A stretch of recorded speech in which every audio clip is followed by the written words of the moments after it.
ଅର୍ଥର ଆକାର ବା ଆର୍ଥିକ ସ୍ଥିତି ଏକ ଗୁରୁତ୍ୱପୂର୍ଣ୍ଣ ମାପଦଣ୍ଡ ଏବଂ এই ଆର୍ଥିକ ସ୍ଥିତି କାରଣରୁ এই ଆର୍ଥିକ ନୀତି କାରଣରୁ এই ମାପଦଣ୍ଡ କାରଣରୁ ରାଜ୍ୟର ଅଭିବୃଦ୍ଧି ଲୋକଙ୍କ ଅଭିବୃଦ୍ଧି ଏବଂ ରାଜ୍ୟର ସମୃଦ୍ଧି ନିର୍ଭର କରେ।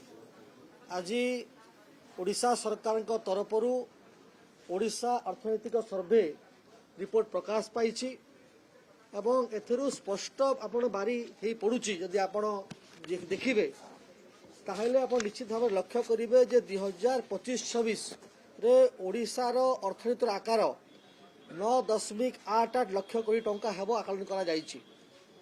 ସବୁଠାରୁ ଗୁରୁତ୍ୱପୂର୍ଣ୍ଣ ବିଷୟ ହେଲା ଯେ ଗତ ବର୍ଷ ତୁଳନାରେ ଏ ବର୍ଷ ଅର୍ଥନୈତିକ ସର୍ଭେ ଯେଉଁ ହେଇଛି ତାର ଅଭିବୃଦ୍ଧି ଘଟିଛି ଏବଂ ରାଷ୍ଟ୍ର ତୁଳନାରେ ଓଡ଼ିଶାର ଯେଉଁ ଅଭିବୃଦ୍ଧି ହାର ଯେଉଁ 7.9% ଅଛି ତାହା ପୂର୍ବବର୍ଷ ତୁଳନାରେ ମଧ୍ୟ ବେଶୀ ଏବଂ ଭାରତବର୍ଷଠାରୁ ମଧ୍ୟ ଯେଉଁ ଏଭାରେଜ୍ ଅଛି ତାଠାରୁ ମଧ୍ୟ ବେଶୀ।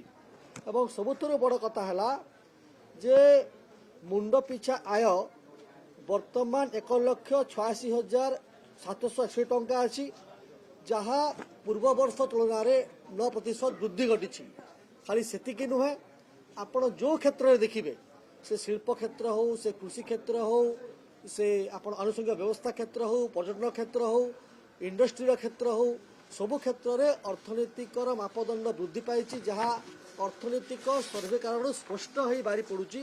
ଏବଂ ଏହି ରିପୋର୍ଟ ଆପଣଙ୍କ ପାଖରେ ସମସ୍ତଙ୍କ ପାଖରେ ଅଭିବୃଦ୍ଧି ଅଛି ଏବଂ ଏଥିରୁ ଯେଉଁ କଥା ଦେଖିବେ ଯେ ଲେବର ଫୋର୍ସ ପାର୍ଟିସିପେସନ୍ ରେଟ୍ ଯେଉଁଟା ଗୋଟେ ବହୁତ ଇମ୍ପୋର୍ଟାଣ୍ଟ ବିଷୟ, ତାହା ମଧ୍ୟ ପାଖାପାଖି ଅଭିବୃଦ୍ଧି ଘଟି 64.5%କୁ ଯାଇଛି, ଯାହା ନ୍ୟାସନାଲ ଏଭାରେଜ୍ ଯେଉଁ ଅଛି ତାଠୁ ଖୁବ୍ ବେଶୀ।